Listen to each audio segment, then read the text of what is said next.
ጤና ይስጥልኝ የቮያ ቴሌቪዥን ተከታታዮች የዕለተ ሐሙስ ዜናዎችን ይዘን ቀርበናል። እስከ መጨረሻው አብራችሁን ቆዩ።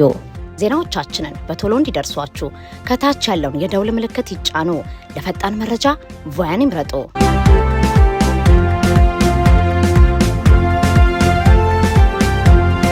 የሱዳን ጦርነት ወደ ኢትዮጵያ ተዛመተ። በቤኒሻንጉል ጉሙዝ የተፈጸመ የድሮን ጥቃት የረድኤት ሰራተኛን ጨምሮ ንጹሃን ተገደሉ። ከሱዳን ጋር በሚዋሰነው የቤኒሻንጉል ጉሙዝ ክልል አሶሳ ዞን ኩምሩክ ወረዳ ውስጥ በሚገኘው የኩምሩክ ከተማ በተፈጸመ የድሮን ጥቃት የዓለም አቀፍ የስደተኞች ድርጅት IOM ሰራተኛን ጨምሮ ቢያንስ 8 ንጹሃን ዜጎች መገደላቸውና በርካቶች መቁሰላቸውን የአካባቢው ነዋሪዎችና የጤና ባለሙያዎች አስታወቁ። ይህ አሳዛኝ ክስተት የሱዳን የእርስ በርስ ጦርነት ድንበር ተሻግሮ በኢትዮጵያውያን ላይ ቀጥተኛ አደጋ መደቀኑን በግልጽ ያሳየ ሆኗል። ጥቃቱ የተፈጸመው ሚያዝያ 21 ቀን 2018 ዓ.ም ከጠዋቱ 5 ሰዓት አካባቢ ሲሆን ከአሶሳ ከተማ 94 ኪሎ ሜትር ርቀት ላይ በምትገኘው ኩምሩክ ከተማ ውስጥ ሰዎች በብዛት በሚሰበሰቡባቸው የቡና መጠጫና የንግድ ስፍራዎች ላይ መሆኑም ተገልጿል። ዓይን እማኞች ድሮኗ የመጣችው ከሱዳን ብሉ ናይል ግዛት አቅጣጫ መሆኑን ጠቁመው የሱዳን ጦር ከፈጣን ድጋፍ ሰጪ ኃይሎች ጋር እያደረገ ባለው ጦርነት ሰበብ ይህ ጥቃት መፈጸሙን ከሰዋል። አንድ የአካባቢው ነዋሪ ለአዲስ ስታንዳርድ እንደገለጹት የሱዳን ጦር የአርኤስኤፍ ታጣቂዎች ወደ ድንበር ተጠግተዋል በሚል ጥርጣሬ በንጹሃን ላይ ጥቃት ያካሄደ ሲሆን በዚህም 13ና ከዚያ በላይ ሰዎች ሕይወታቸውን አጥተዋል ብለዋል። ከአደጋው ስፍራ 70 ኪሎ ሜትር ርቀት ላይ በሚገኘው የሆርዛብ ጤና ጣቢያ የመጀመሪያ ሕክምና እርዳታ ለመስጠት ሲጥሩ የነበሩ አንድ የጤና ባለሙያ አደጋውን ተከትሎ የነበረውን አስደንጋጭ ትዕይንትም አብራርተዋል። እግራቸው የተቆረጠ ወጣት ሴትን ጨምሮ እጅግ አሳሳቢ የሆኑ ጉዳተኞች ወደ ተቋሙ የገቡ ሲሆን ሁኔታው ከአቅም በላይ በመሆኑ በዓለም አቀፍ የቀይ መስቀል ኮሚቴ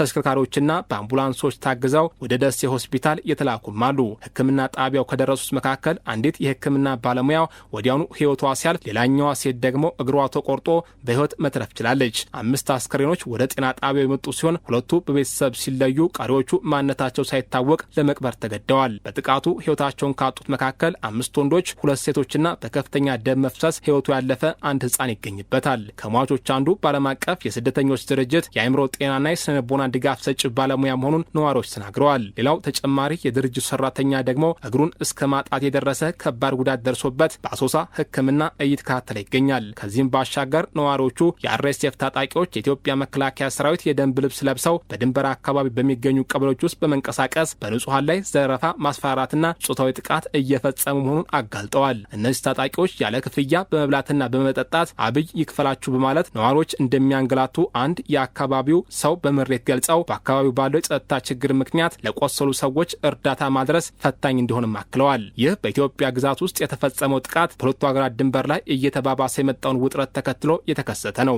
በቅርቡ የሱዳን ጦር ከቤኒሻንጉል ጉሙዝ ክልል ጋር በሚዋሰነው የብሉ ናይል ግዛት እንዲሁም በአማራ ክልል ድንበር አልፋሽጋ አካባቢ ተጨማሪ ጦርና ጸረ አውሮፕላን መከላከያዎችን አስፍሯል። የሱዳን ባለስልጣናት ኢትዮጵያና የተባበሩት አረብ ኤሚሬቶች በካርቱም አውሮፕላን ማረፊያና ሌሎች ስትራቴጂካዊ ስፍራዎች ላይ የድሮን ጥቃት ፈጽመዋል በሚል ሲከሱ ቆይተዋል። የኢትዮጵያ የውጭ ጉዳይ ሚኒስተር ክሱን መሰረታዊ ቢስ በማለት ውድቅ ያደረገው ሲሆን የሁለቱን ሀገራት ታሪካዊ ወዳጅነት በማስታወስ በሱዳን ያለው የእርስ በርስ ጦርነት እንዲረግብ ጥሪ ማቅረቡ ይታወሳል።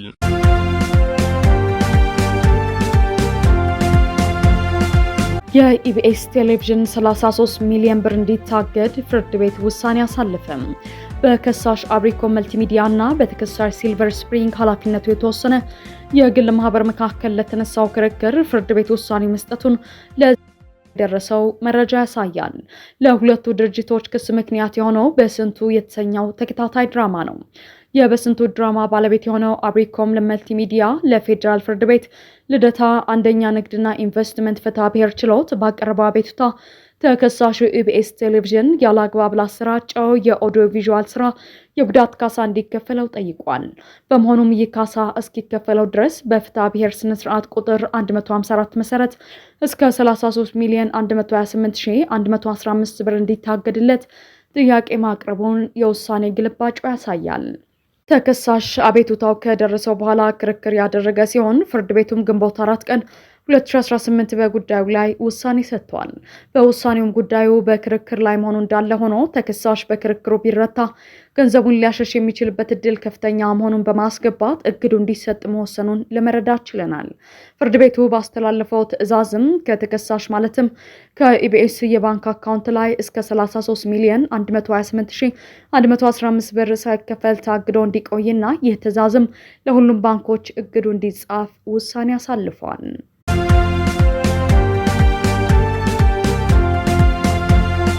ባለፈው ዓመት ብቻ ለአፍሪካ ህብረትና ለተባበሩት መንግስታት ድርጅት ደብዳቤ ጽፌ ነበር ሲሉ ዶክተር ደብረጽዮን ገብረ ሚካኤል ተናገሩ። የትግራይ ጊዜያዊ አስተዳደር ፕሬዝዳንቱ ሌተናል ጄኔራል ታደሰ ወረደን አባረው የክልሉ ፕሬዝዳንት ስልጣኑን የተቆጣጠሩት ዶክተር ደብረጽዮን ገብረ ሚካኤል ጋዜጣዊ መግለጫ ሰጥተዋል። የፕሬዝዳንትነት ስልጣኑን መልሰው ከያዙ ወዲህ ለመጀመሪያ ጊዜ በሰጡት በዚህ ጋዜጣዊ መግለጫ የፕሪቶሪያን ስምምነት በመጣስ የፌዴራል መንግስቱን ከሰዋል። በንግግራቸው ስምምነቱ መጣስ የጀመረው የትግራይ ኃይሎች ከባድ መሳሪያዎችን በሚያስረክቡበት ጊዜ መሆኑን ጠቅሰው በስምምነቱ መሰረት ተመሳሳይ ግዴታዎች እንዳልተፈጸሙ አስረድተዋል። ዶክተር ደብረጽዮን ሲናገሩም ስምምነቱ የተጣሰው እኛ ከባድ መሳሪያዎችን ማስረከብ ስንጀምር ነው። ምክንያቱም ይህን ተከትሎ የፌዴራል መንግስቱ ከትግራይ ክልል ውስጥ የፌዴራል ያልሆኑና የውጭ ሀገር ወታደሮችን የማስወጣት ግዴታ ነበረበት ብለዋል። ሲቀጥሉም የፌዴራል መንግስት የነዳጅ አቅርቦትን፣ የክልል በጀት ዝውውርን፣ በባንኮች ውስጥ ጥሬ ገንዘብን በመከልከልና በክልል ውስጥ የኢኮኖሚ ጫና እንዲጠናከር ገልጸው ዓለም አቀፍ ማህበረሰብ ከትግራይ አመራሮች ለሚቀርብለት ማሳሰቢያ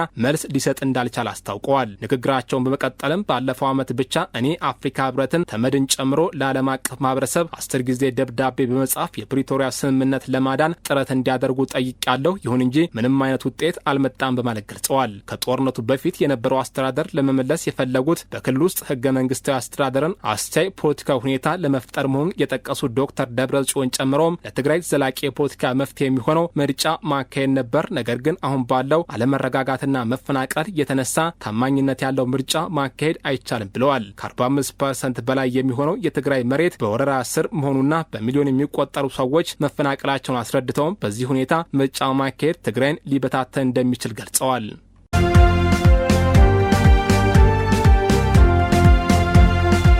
በሱዳን የሰብአዊነት ተኩስ አቁም እንዳይፈጠር ጀነራል አልቡርሃን እንቅፋት መፍጠራቸውን የትራምፕ አማካሪ ገለጹ።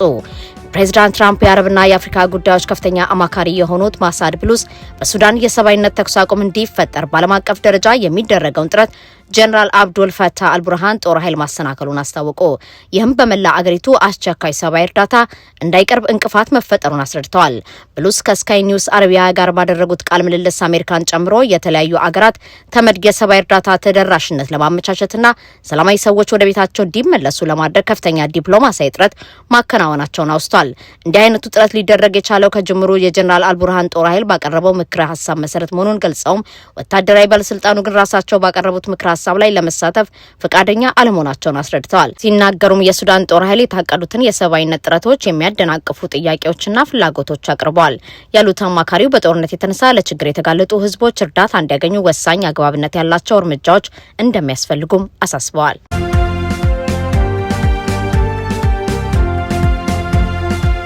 ለሰባተኛው ሀገራዊ ምርጫ 17 ቀናት ሲቀሩት በአማራ ክልል ያለው የጸጥታ ስጋት የምርጫ ቅስቀሳን አሽመድምዶታል። ለሰባተኛው ሀገራዊ ምርጫ ድምፅ ለመስጠት 17 ቀናት ብቻ በቀሩበት በዚህ ወሳኝ ወቅት በአማራ ክልል የሚንቀሳቀሱ ተፎካካሪ የፖለቲካ ፓርቲዎች በጸጥታ ስጋት ምክንያት የምርጫ ቅስቀሳ ማድረግ ፈተና እንደሆነባቸው አስታወቁ።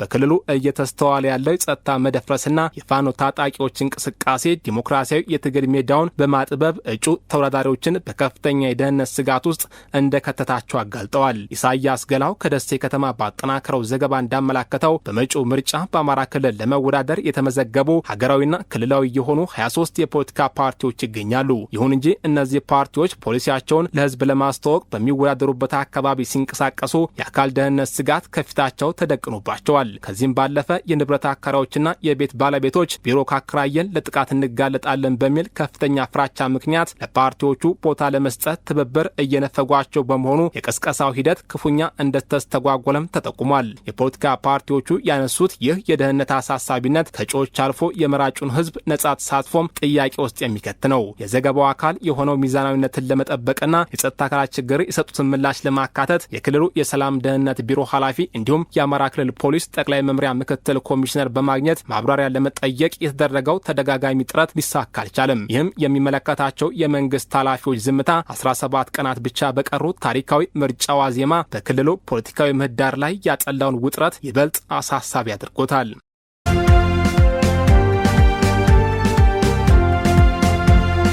የውጭ ኃይሎች ጣልቃ ገብነት በአፍሪካ የጸጥታ ቀውስ ላይ እያሳደረ ያለውን ተጽዕኖ የአፍሪካ ህብረትና የተባበሩት መንግስታት ድርጅት መሪዎች አወገዙም።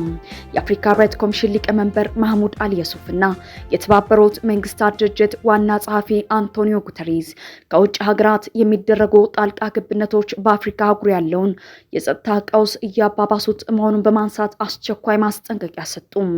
መሪዎቹ ይህንን አሳሳቢ ጉዳይ ያነሱት ረቡዕ ዕለት በአዲስ አበባ በሚገኘው የአፍሪካ ህብረት ዋና መስሪያ ቤት የህብረቱና የተባበሩት መንግስታት ድርጅትን ስትራቴጂካዊ አጋርነት ለማጠናከር ያለመ አዲስ ስምምነት ከተፈራረሙ በኋላ በሰጡት የጋራ ጋዜጣዊ መግለጫ ላይ ነው።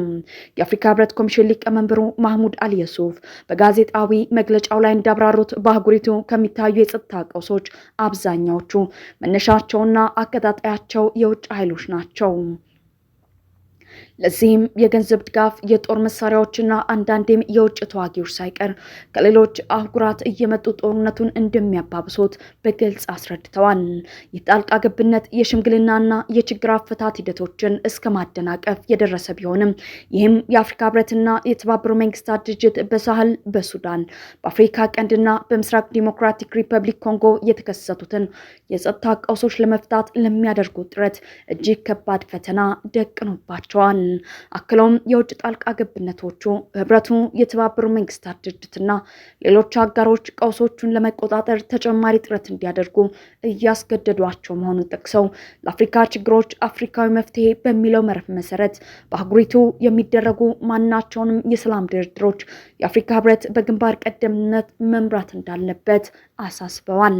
የተባበሩት መንግስታት ድርጅት ዋና ጸሐፊ አንቶኒዮ ጉተሬዝ በበኩላቸው ከአፍሪካ ውጭ ያሉ ሀገራት የራሳቸውን ስትራቴጂካዊ ወይም ኢኮኖሚያዊ ፍላጎት ለማሳካት በማሰብ የጦር መሳሪያና የፖለቲካ ድጋፍ በማቅረብ በአፍሪካ ግጭቶች ውስጥ ጣልቃ መግባታቸው ፈጽሞ ተቀባይነት የሌለው ድርጊት ነው ሲሉ አውግዘዋል። ይህንን አጥፊ ጣልቃ ገብነት ለማስቆምና ተፋላሚ አካላት ግጭቶችን ሊያስቆም ወደሚችል የፖለቲካ ስምምነት እንዲመጡ ሁኔታዎችን ለማመቻቸት ዓለም አቀፉ ማህበረሰብ የጋራ ዲፕሎማሲውን ለማሳደግ እንደሚያስፈልገው አስረድተዋል።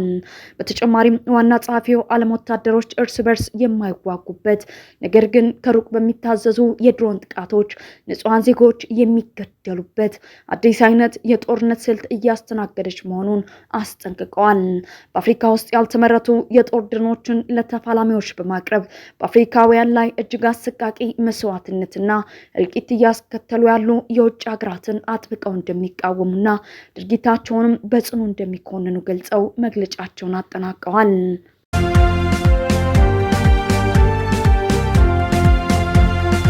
የእንግሊዛዊቷን አፍንጫ በቦክስ የሰበረው ኤርትራዊ ጥፋተኛ ተባለ። የ35 ዓመቱ ኤርትራዊ አብደላ ብርሃን በቦርንማውዝ በሚገኝ አንድ ናይት ክለብ ውስጥ በመዝናናት ላይ የነበሩ ወጣት ሴቶችን ለማውራት ጥረት እያደረገ ነበር። አጠገባቸው ተቀምጦ ይህንን ጥረት ማድረጉ ምቾት ያልሰጣቸው ከመሆኑም በላይ እጁን አንደኛዋ ትከሻ ላይ ለማስቀመጥ ይሞክራል። በዚህ ጊዜ ክሊዮሌክ የተባለችው የ20 ዓመት ወጣት ተነስታ ሂድ ከዚህ ብላ ትገፋዋለች። ይህንን ተከትሎ አብደላ ተቆጥቶ ይህችን ወጣት በቦክስ ብሎ አፍንጫዋን የሰበረ ከመሆኑም በላይ ወደ ኋላ ተዘራ እንድትወድቅ ማድረጉን የፖሊስ ክስ አስረድቷል። ፖሊስ ጨምሮም ወጣቷ በወቅቱ ራሷን ስታ ወድቃ እንደነበርና በአምቡላንስ ወደ ሆስፒታል መውሰዷን ያስታወቀ ሲሆን ድርጊቱን በናይት ክለቡ የደህንነት ካሜራ መቀረጹን አስታውቋል። ይህ ድርጊት የተፈጸመው ዲሴምበር 7 ቀን 2024 ሲሆን ከዚያ ጊዜ አንስቶ አብደላ ተሰውሯል። በመላው እንግሊዝ በተገኘበት እንዲያዝ የሚል የስር ማዘዣ ወጥቶበታል። ይሁንና በሌለበት የክስ ሂደቱ መታየቱን የቀጠለ ሲሆን በዚህ ሳምንት ጥፋተኛ የሚል ውሳኔ እንደተላለፈበት ዴይሊ ሜል ዘግቧል። በሚቀጥሉት ሳምንታት ደግሞ የቅጣት ውሳኔ እንደሚሰጥ አስረድቷል።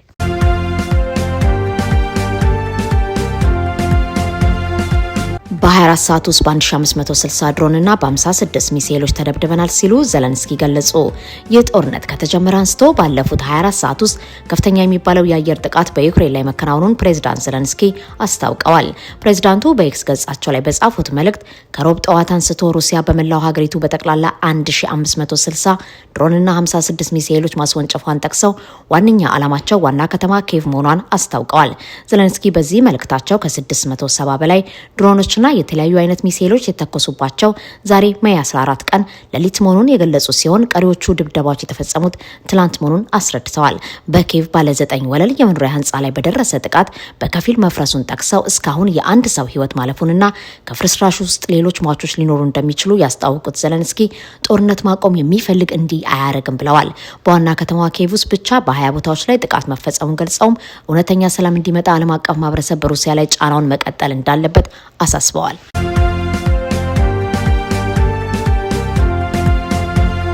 በሀገርና በዓለም አቀፍ ደረጃ የተጋረጠውን የሰላም ጦት ተከትሎ ቅዱስ ሲኖዶስ ጸሎተ ምህላ አወጀም። የኢትዮጵያ ኦርቶዶክስ ተዋሕዶ ቤተክርስቲያን ቅዱስ ሲኖዶስ በኢትዮጵያም ሆነ በመላው ዓለም እየተስፋፋ የመጣው የሰላም መታጣትና አስደንጋጭ የግጭት አዙሪት በእጅጉ እንዳሳሰበው በመግለጽ በመላው ዓለም በሚገኙ አብያተ ክርስቲያናት ጸሎተ ምህላ እንዲካሄድ ውሳኔ አሳለፈ። ውሳኔው ቤተክርስቲያኒቱ በወቅታዊ ሀገራዊና ዓለም አቀፋዊ ቀውሶች ላይ ያላትን ጥልቅ ስጋትና አሳሳቢነት በግልጽ የሚያሳይ ነው። ቅዱስ ሲኖዶሱ በመንፈስ ቅዱስ መሪነት ባካሄደው ጥልቅ ውይይት የቤተክርስቲያኒቱን ሁለንተናዊ እድገትና ተቋማዊ ህልውና ከማስጠበቅ ባሻገር በሰው ልጆች ላይ እየደረሰ ላለው መከራ ትኩረት ሰጥቷል። በተለይም በተለያዩ የዓለማችን ክፍሎችና ግጭት ባለባቸው አካባቢዎች በእምነታቸው ምክንያት ብቻ ኢላማ እየተደረጉና መከራ እየተቀበሉ የሚገኙ ኦርቶዶክሳውያን ጉዳይ የሲኖዶሱ ዋነኛ የትኩረት ነጥብ መሆኑ ተገልጿል።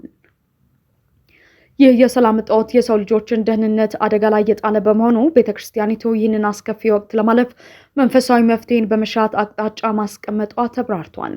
በዚህም መሰረት ስለ ዓለምና ስለ ሀገራችን ኢትዮጵያ ዘላቂ ሰላም እንዲሁም ስለመላው የሰው ልጆች ደህንነት በመጪው የ2018 ዓ.ም የሐዋርያት ጾም ወቅት ልዩ የጸሎት መርሃ ግብር ይከናወናል። ይህ ጸሎተ ምህላ በመላው ዓለም በሚገኙ የኢትዮጵያ ኦርቶዶክስ ተዋሕዶ ቤተክርስቲያን ገዳማት፣ ታላላቅ አድባራትና የአጥቢያ አብያተ ክርስቲያናት ውስጥ በአንድነት እንደሚካሄድ ቅዱስ ሲኖዶሱ በውሳኔው አጽንኦት ሰጥተዋል። የእርምጃ ቤተክርስቲያኒቱ በችግር ጊዜ ለምእመናኖቿም ሆነ ለመላው የሰው ልጅ ያላትን አባታዊ ኃላፊነትና ቅርበት በተግባር የሚያሳይ ነው። ከዚህም ባሻገር ሃይማኖታዊ ተቋማት ማህበራዊና ፖለቲካዊ ቀውሶች በሚበራከቱበት ወቅት ማህበረሰቡን በማረጋጋትና ተስፋ በመስጠት ረገድ ያላቸውን ሚዛናዊና ወሳኝ ሚና የሚያጎላ ወቅታዊ ምላሽ ሆኖ አልፏል።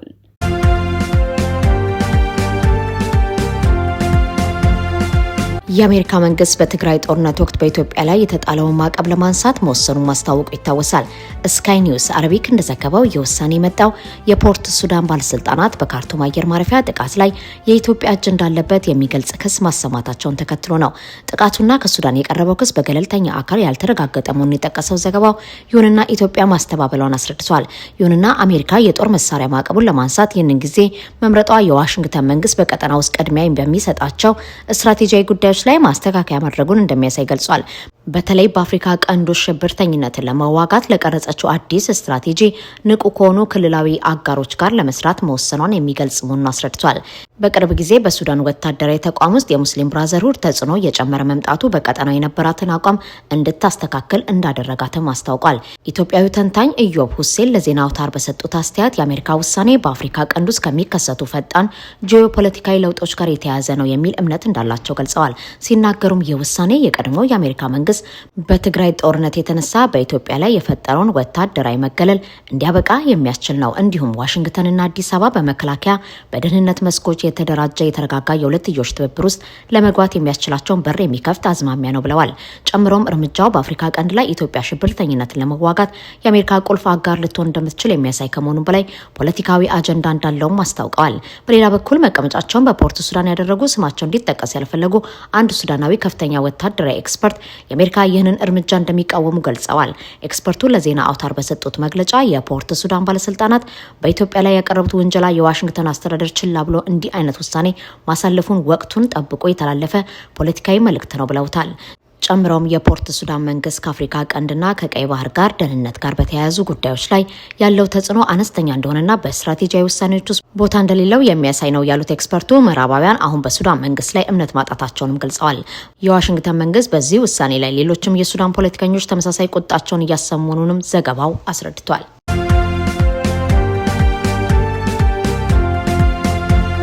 ግብጽ የህዳሴውን ግድብ ጫና ለመቋቋም ከተፋሰሱ ሀገራት ጋር ያላትን ወዳጅነት እያጠናከረች ነው። ከኡጋንዳ ጋር በአባይ ውሃ ዙሪያ ተስማማች። የግብፁ ፕሬዝዳንት አብዱል ፈታህ አልሲሲና የኡጋንዳ አቻቸው ዮዌሪ ሙሴቬኒ በካምፓላ ባደረጉት ውይይት በአባይ ውሃ አስተዳደር፣ በአሳ እርባታና በቀጠናዊ የጸጥታ ጉዳዮች ላይ በጋራ ለመስራት ከስምምነት ደረሱ።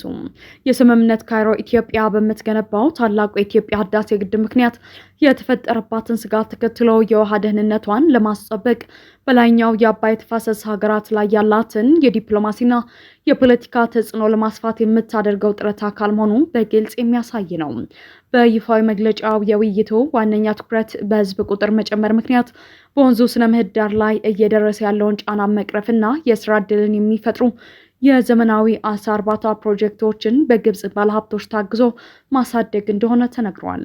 ይሁን እንጂ ፕሬዝዳንት አልሲሲ ሀገራቸው ከፍተኛ የውሃ እጥረት እንዳለባትና የነፍስ ወከፍ የውሃ ድርሻ ከ500 ኪዩቢክ ሜትር በታች መውረዱን በማንሳት ከተፋሰሱ ሀገራት የፖለቲካ ድጋፍ መሻቷን አልደበቁም። ይህ የካይሮ አካሄድ ኢትዮጵያ ለልማቷና ለኤሌክትሪክ ኃይል ማመንጫነት እጅግ አስፈላጊ ነው በምትለው ግድብ ዙሪያ አስገዳጅ ህጋዊ ስምምነት እንዲደረግ የምታደርገውን ጫና ለማጠናከር ያለመ የረዥም ጊዜ ዲፕሎማሲ ስልት ነው። ከውሃ ፖለቲካው ባሻገር ሁለቱ መሪዎች በሱዳን፣ ደቡብ ሱዳን፣ ሶማሊያ፣ ምስራቅ ዲሞክራቲክ ሪፐብሊክ ኮንጎና በአፍሪካ ቀንድ አጠቃላይ የጸጥታ ቀውሶች ዙሪያ መክረዋል። መሪዎቹ ግጭቶችን በአፍሪካውያን አግባብ ለመፍታትና የሀገራትን ሉዓላዊነትና የግዛት አንድነት ለማክበር መስማማታቸውን መግለጻቸው ግብጽ ከኢትዮጵያ ብሔራዊ ደህንነት ጋር ቀጥተኛ ቁርኝት ባላቸውና ውጥረት በነገሰባቸው የአፍሪካ ቀንድ አካባቢዎች ላይ የራሷን የጂኦፖለቲካዊ ሚና በተቀናጀ ሁኔታ እያሰፋች መምጣቷን የሚያመላክት ወቅታዊና አሳሳቢ ክስተት ነው።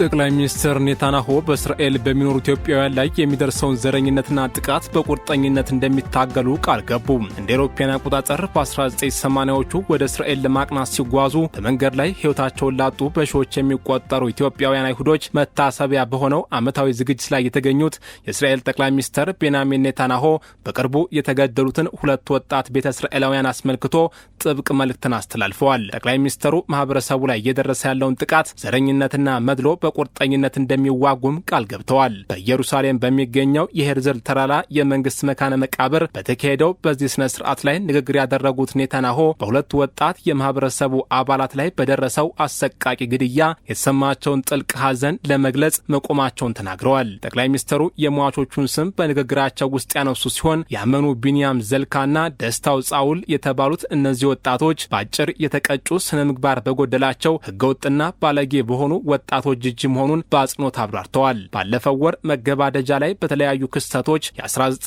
ዓመቱ ደስታው ጻጉልና የ1 ዓመቱ ቢንያም ዛልካ በፔታህ ቲግቫህና በቤርሳቤህ ከተሞች በታዳጊ ወጣቶች ስብስብ በስለት ተወግተው መገደላቸው ይታወሳል። ይህንን አሰቃቂ ድርጊት አስመልክተው ኔታንያሁ ሲናገሩ በእነዚህ ከተሞች በተፈጸሙት አጸያፊ ወንጀሎች እጅግ መደንገጣቸውን ገልጸዋል። ብርሃን የነበሩት እነዚህ ሁለት ወጣቶች የጭካኔ የተሞላበትና ከማህበረሰቡ የተገለሉ ህገወጥ ወጣቶች ሰለባ መሆናቸውንም አንስተዋል። አክለውም ፈጻሚዎቹ ለፍትህ መቅረብ እንዳለባቸውና መንግስታቸው የትኛውንም አይነት የዘረኝነት የመድሎና የጥቃት ድርጊት ያለ የትኛውም ማወላወል በቁርጠኝነት እንደሚታገል አረጋግጠዋል። የ21 ዓመቱ ቢንያም ዘልካ የነጻነት ቀን በዓል ላይ መገደሉን እንዲሁም በቅርቡ እየተበራከቱ የመጡት መሰል የወንጀል ድርጊቶችን ተከትሎ በመቶዎች የሚቆጠሩ ቤተ እስራኤላውያን ፖሊስ የተሻለና ጥብቅ እርምጃ እንዲወሰድ በመጠየቅ አደባባይ በመውጣት ተቃውሟቸውን አሰምተዋል።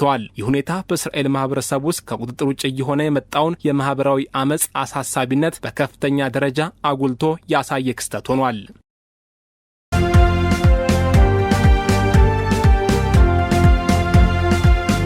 በመካከለኛው ምስራቅ ካለው ጦርነት ጥላ ስር በዳላሄ በተካሄደ የብሪክስ ታዳጊ ኢኮኖሚ ሀገራት ስብሰባ ላይ የኢራን የውጭ ጉዳይ ሚኒስተር አሜሪካና እስራኤል እየፈጸሙት ያለውን የዓለም አቀፍ ሕግ ጥሰት አባል ሀገራቱ እንዲያወግዙት ሐሙስ ዕለት ጥሪ ያቀረቡ። የውጭ ጉዳይ ሚኒስተሩ አባስ አርጋቺ የአሜሪካ አጋር የሆነችውን የተባበሩት አረብ ኤሚሬቶችን በኢራን ላይ በሚካሄደውን ወታደራዊ ዘመቻ ቀጥተኛ ተሳትፎ አላት ሲሉ በግልጽ ከሰዋል። የካቲት 28 ከተጀመረው የአሜሪካና የእስራኤል ጦርነት ወዲህ የኢራንና የዩኤኢ ባለስልጣናት በአንድ ስብሰባ ላይ ተገናኝተው ይህ አይነት ክስ ሲሰነዘር የመጀመሪያው ነው። ዩኤኢን ወክለው በስብሰባው ላይ የተገኙት የውጭ ጉዳይ ሚኒስተሩ ዴኤታ ካሊፋ ሻሂን አልማራር ናቸው። አርጋቺ ኢራን የህገ ወጥ መስፋፋትና የጦርነት ቀስቃሶች ሰለባ መሆኗን ገልጸው የብሪክስ ፕላስ ስብሰባ ብራዚል፣ ሩሲያ፣ ህንድ፣ ቻይና፣ ደቡብ አፍሪካ፣ ግብጽ፣ ኢትዮጵያ፣ ኢንዶኔዥያ፣ ኢራንና ዩኤኢ የምዕራባውያን የበላይነትና የአሜሪካ ያለአንዳች ጥያቄነት የምታደርገውን የዘፈቀደ ድርጊት እንዲቋቋሙ ጠይቀዋል። በመሆኑም አባል ሀገራቱና ዓለም አቀፍ ማህበረሰብ አሜሪካና እስራኤልን እንዲያወግዙም አሳስበዋል። አሜሪካና እስራኤል ላደረሱት ጥቃት አጸፋውን ለመመለስ ኢራን ዩኤኢን ጨምሮ ባህረ ሰላጤው ሀገራት ላይ ጥቃት መሰንዘሯ ይታወሳል። ይህ በመካከላቸው ያለው ልዩነት ውሳኔዎችን በጋራ ስምምነት በሚያሳልፈው የብሪክስ ስብስብ ውስጥ የጋራ መግለጫ ለማውጣት አስቸጋሪ ሊያደርገው እንደሚችል ተገምቷል። ዩኤኢና ሌሎች የብሪክስ ሀገራት ለአርጋቺ ንግግር የሰጡት ምላሽ ወዲያውኑ አልታወቀም። የ2026ቱ የብሪክስ ሊቀመንበር የሆነችውና ከዩኤኢ ጋር ያላት አጋርነት እያደገ የመጣው የህንድ ጦርነቱን ተከትሎ ኢራን የሆርሙዝ ባህረ ሰላጤን መዝጋቷ ከፍተኛ ተጽዕኖ ካሳደረባቸው ሀገራት ዋነኛዋ ናት። ይህ የውሃ መስመር ከዓለም የነዳጅ ማጓጓዣ ውስጥ ወደ 1/5ኛውን የሚያስተናግድ ሲሆን መዘጋቱ በቅርብ ታሪክ ውስጥ ከታዩት ትልልቅ የአቅርቦት መስተጓጎሎች አንዱን አስከትሏል። የዓለማችን ሶስተኛዋ ትልቋ የነዳጅ አስመጪ የሆነችው ህንድ በባህረ ሰላጤው መዘጋት የተነሳ ከፍተኛ የአቅርቦት እጥረት ያጋጥማት ሲሆን በመርከቦች ላይ በሚደርሰው ጥቃት የባህር ላይ ሰራተኞችን አታለች። ምንም እንኳን የተኩስ አቁም ስምምነት ቢኖርም አልፎ አልፎ የሚታዩ ጥቃቶች አሁንም እንደቀጥሉ ናቸው። ሮብለት የቁም እንስሳትን ጭና ከሶማሊያ ወደ ዩኤኢ ስትጓዝ የነበረች በህንድ የተመዘገበች መርከብ በኦማር ባህር ውስጥ በእሳት አደጋ መስጠሟ የተገለጸ ሲሆን ሁሉም 14 የቡድን አባላት በኦማን የባህር ዳርቻ ጠባቂዎች ተርፈዋል። ህንድ የጥቃቱ ምንነት ባትገልጽም የብሪታንያ የባህር ላይ አደጋ አስተዳደር ቡድን ቫንጋር ግን አደጋው በድሮን ወይም በሚሳኤል ጥቃት ምክንያት የተፈጠረ ፍንዳታ ሊሆን እንደሚችል ገልጿል።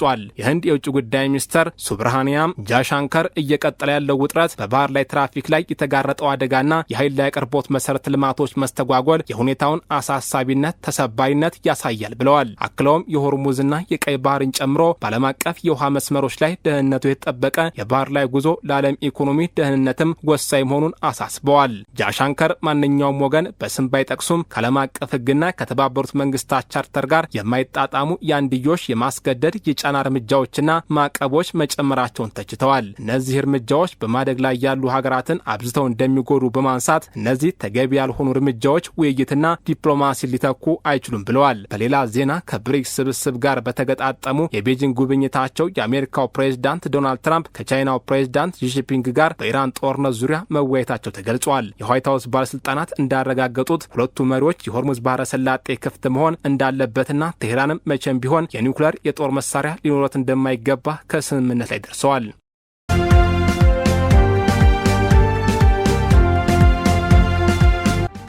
የኤርትራው የማስታወቂያ ሚኒስተር የኢትዮጵያ መንግስት የውጭ ፖሊሲ ነቀፈ።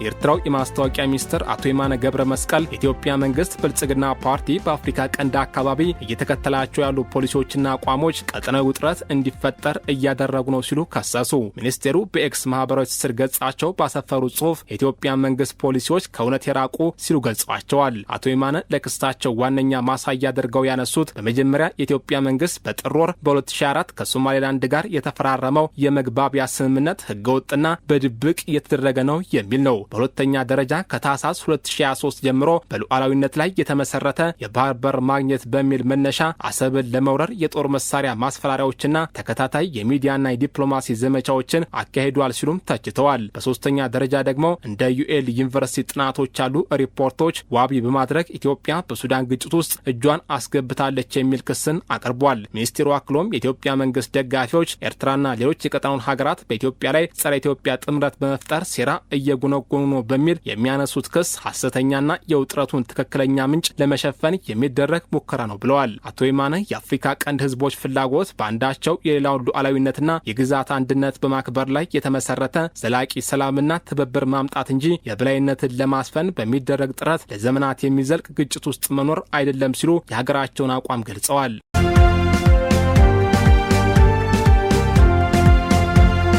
የሶማሊያ የባህር ላይ ወንበዴዎችን ያገቱትን መርከብ ለመልቀቅ $10 ሚሊዮን ጠየቁ።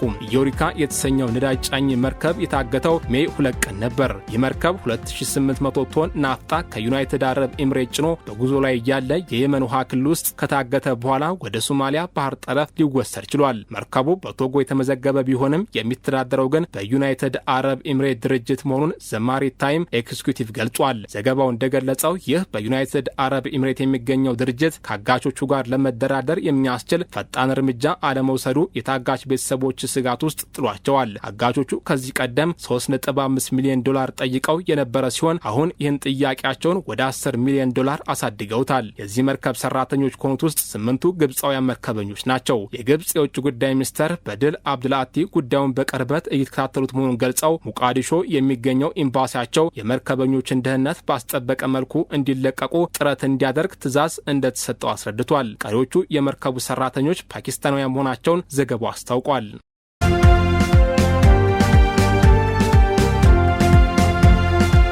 የኢትዮጵያና የጣሊያን መንግስታት በአዲስ አበባ ከተማ የካ ክፍለ ከተማ የሚገኘውን የቀበና ወንዝንና ገባሮችን ለማልማት የሚያስችል የ5 ሚሊዮን ዩሮ ወይም ወደ 3 ሚሊዮን ብር ገደማ ወደ 300 ሚሊዮን ብር ገደማ የድጋፍ ስምምነት ዛሬ መፈራረማቸውን ቮያ ቴሌቪዥን ሰምቷል። በከተማዋ የውበትና አረንጓዴ ልማት ቢሮ አማካኝነት በ24 ወራት ውስጥ ይጠናቀቃል የተባለው ይህ ፕሮጀክት አሳሳቢ የሆነውን የወንዙን ብክለት በመቀነስ የስነ ምህዳር ለውጥ ለማምጣት ያለመ መሆኑን መንግስት አስታውቋል። ይሁን እንጂ ከዚህ ቀደም መሰል የውበትና አረንጓዴ ልማት ፕሮጀክቶች ሲታቀዱ የሚሰጠው ሰፊ የተስፋ ቃልና በተግባር መሬት ላይ የሚታየው አፈጻጸም መዘግየት የዚህን አዲስ ፕሮጀክት እውነተኛ ተፈጻሚነት የጥያቄ ምልክት ውስጥ የሚከተው ሆኗል። የገንዘብ ሚኒስትሩ አቶ አህመድ ሺዴ በፊርማው ስነ ስርዓት ላይ ፕሮጀክቱ የፍሳሽ ማስወገጃዎችን በመገንባት ብክለትን እንደሚቀንስና ማህበረሰቡን ተጠቃሚ እንደሚያደርግ ተናግረዋል። በተመሳሳይ የጣሊያን አምባሳደር ሴም ፋብሪዚ ሀገራቸው ሸገርን የማስዋብ የመንግስትን እቅድ እንደምትደግፍ ገልጸዋል። በባለስልጣናቱ ገለጻ መሰረት ጣልቃ ገብነቱ በወንዙ ተፋሰስ አካባቢ ለሚኖሩ 9000 ያህል ነዋሪዎች ቀጥተኛ ተጠቃሚነትን የሚያረጋግጥና ለሴቶች የስራ ዕድል የሚፈጥር ነው ተብሏል። ነገር ግን በተደጋጋሚ እንደሚታየው በወንዝ ዳርቻ ልማት ስም የሚደረጉ ማፈናቀሎችና የካሳ አከፋፈል ቅሬታዎች በዚህኛው ፕሮጀክት እንዳይደገሙ አሳሳቢነትን የፈጠረ ጉዳይ ነው። ምንም እንኳን ስምምነቱ የከተማዋን ገጽታ ለመለወጥና የአየር ንብረት ለውጥን ለማቋቋም አዎንታዊ እርምጃ ተደርጎ ቢወሰድም የመንግስት የትኩረት አቅጣጫ ከውበት ግንባታዎች ባሻገር የነዋሪውን መሰረታዊ የኑሮ ውድነትና የንጹህ መጠጥ ውሃ እጦት ጥያቄዎች በሚመልሱ አጀንዳዎች ላይ ማተኮር እንዳለበት የሚሞግቱ ወገኖች አልጠፉም። የዚህ አዲስ የገንዘብ ድጋፍ ትክክለኛ ስኬትም የሚለካው ባለስልጣናቱ በወረቀት ላይ ባሰፈሩት ቃል ሳይሆን በቀበና አካባቢ ነዋሪዎች የዕለት ተዕለት ህይወትና ደህንነት ላይ በሚያመጣው ተጨባጭ ለውጥ መሆኑ አያጠያይቅም።